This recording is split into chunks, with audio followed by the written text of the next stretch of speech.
What is going on, everyone? I grabbed these Zegama 2s since I wore my 1s to death. We're gonna check out what's new, see if we like them, see if we like them better than the OGs. Let's go.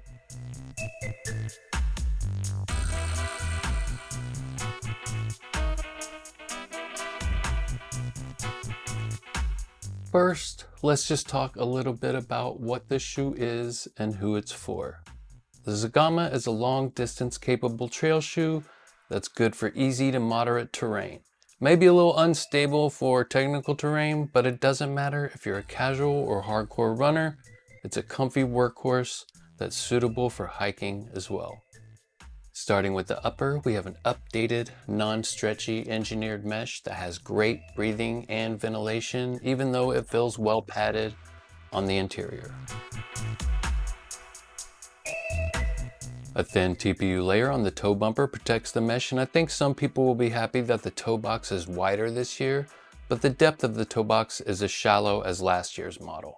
Reinforced lacing loops are a bit over-designed, and a more padded, gusseted neoprene-style tongue than the previous model is a welcome addition to the comfort of this upper. The heel counter is very flexible and well padded, which makes it really comfortable, but may not provide enough support for some heel strikers. Just something to keep in mind. Other than that, on the upper, you get the same stretchy style collar as last year's model that's good for keeping dirt and debris out, some reflective hits for visibility, but let's move down to the midsole. We've got more bouncy Pebax-based ZoomX foam on this new model, which is great, and that ZoomX foam is topped by a thin EVA carrier foam called SR02.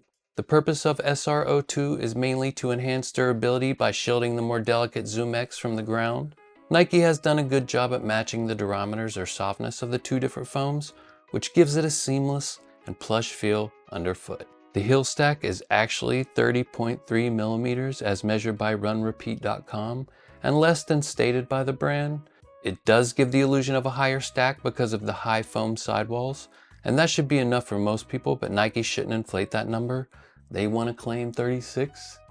They lying. Forefoot stack is 26.3 millimeters for a 4 millimeter drop, and the lower drop is actually optimal in a trail shoe, as lower drops enhance control on downhill sections and boost stability, making them ideal for varied terrain. We have an updated rocker geometry that optimizes the transition from midfoot to forefoot, which is much needed in a shoe that weighs 10.65 ounces or 302 grams. It doesn't feel heavy on foot, but they could streamline it to shave some weight if they wanted to. Probably the most biggest and wanted to update is the outsole. This year we get the Vibram Mega Grip rubber, which performs much better in wet and slippery conditions than the previous Zegama and some of the other Nike trail shoe rubber compounds. The lugs are 4 millimeter and perform well across various conditions. There's also a thin rock plate under the forefoot as well. The fit is true to size, a little snug at first, but once the footbed breaks in, it becomes really comfortable. I've had no issues with lockdown or heel slippage. Overall, I appreciate the updates, but not the price.